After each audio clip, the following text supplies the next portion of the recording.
يا مساء الفل عليكم جميعا، معاكم عماد سالم من شركه راين ديفلوبمنت. انا النهارده بكلمكم من قدام مشروعنا ستارز مول.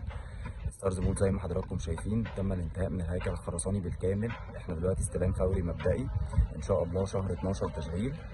زي ما حضراتكم شايفين اللوكيشن بتاعنا مميز جدا جدا.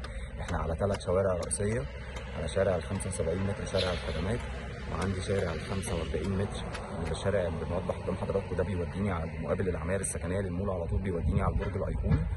وعندي الواجهه الثالثه الشارع اليمين، الفيو مقابل للعماير السكنيه على اليمين في الفيديو زي ما وضح لحضراتكم كده. ده برضو مقابل للعماير السكنيه، ده شارع 35 متر. عندي 3 مداخل للمول، مدخل من 75 متر هنا رئيسي شارع الخدمات، وعندي مدخل من شارع ال 45 متر شارع يوديني على البرج الايقوني، وعندي مدخل لشارع ال 35 متر مقابل العماير السكنيه.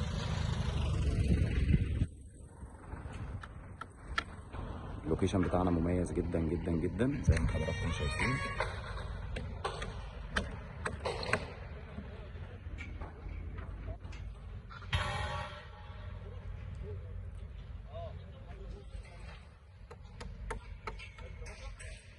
تسعين في المية من الوحدات سولد اوت حاليا، غير متاحة، متوقع عدد محدود جدا من الوحدات.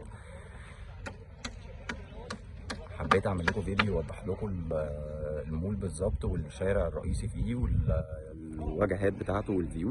ان شاء الله التشغيل بتاعنا شهر 12 باذن الله.